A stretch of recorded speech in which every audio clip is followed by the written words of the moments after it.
Hey there, Ken Zorvich, NFM Lending. Hope you're having an excellent start to your weekend. So, I want to talk buyers and what could be holding buyers back right now. Because, as a lot of you are aware, you probably see your pipeline of listings growing and it probably feels great. But are they moving, right? What's going on with buyers? What can we expect as we move forward here? So, just some different feedback of things that I've seen. And granted, I'm just a regular lender, nothing special. But from what I can see out there, there's definitely a few things that I've noticed with buyers that are potentially holding them back. I really don't think we have a demand issue right now. I think we have an execution issue. I mean, buyers are just looking for some reason to jump into this market, right? Give me a reason. Is it going to be that prices are coming down? Is it going to be interest rates coming down? Is it going to be um, some sort of incentives? I don't know. I think it varies a little bit between buyers, but these are some of the things that I've thought about. So first of all, let's talk about interest rates. What's holding interest rates back right now? I personally thought we'd start seeing interest rates coming down by the second quarter as we got into about early summertime, like June. And that hasn't happened. Now, why is that? Well, first thing I'll say is there's a lot of economic data that suggests it should be down.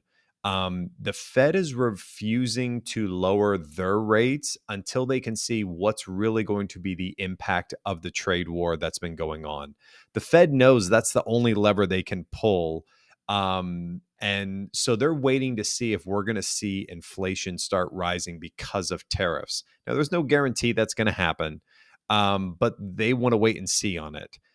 If you look at some of the other economic data between inflation numbers, between soft job reports, between unemployment and things like that, there's reasons why the Fed is still being too restrictive.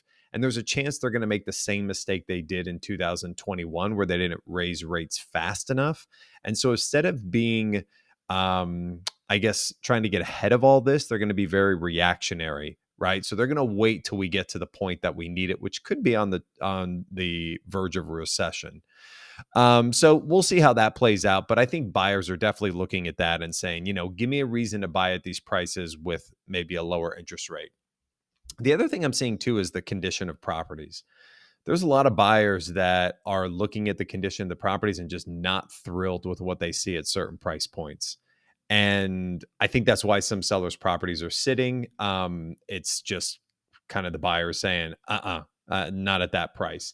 And then we're seeing when buyers go under contract, and I know that we saw record, contracts being canceled. And I think it's a combination of two things. I think one, I'm seeing a lot of buyers that are just not prepared with their numbers.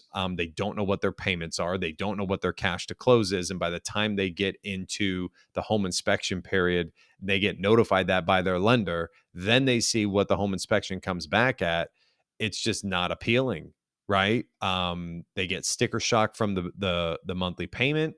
They get sticker shock from the cash to close, and now all of a sudden they are stuck with this property, or potentially going to be stuck with a property that they need to do a bunch of work for. They just can't even get enough money from the seller to try and remedy it. So they just immediately kind of panic and say, nope, get me out of this. Now that's really hard to get over, but if you can get them prepared, you have a better chance of getting through that home inspection period. And we're seeing that with a few clients right now.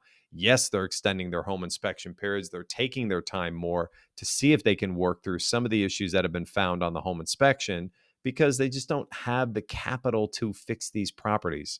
So, what are some things that we can be doing different for this? Well, one, we could look at situations that I know kind of is an ebb and flow with maybe buy downs or seller credits towards closing, different things like that. Those could always work. Giving buyers cash towards properties, I think sellers should consider. But also, too, maybe we even consider like a renovation loan. It might sound crazy in a market like we've had a few years ago where you had 12 buyers and you were trying to pick one. But hey, if you don't have 12 buyers right now, what can you do to think outside the box to get a place sold? And maybe that's an option for a buyer to say, hey, I'm willing to take the risk on a renovation loan. Are you willing to give me time to close? Maybe we can make this all happen. So listen, if you want to chat about this further, please reach out. Make sure you get in some time with some friends and family this weekend. And as always, I'd love to be in this business in 5 years. If you know someone looking to purchase or refinance, please think of me. Have a great weekend.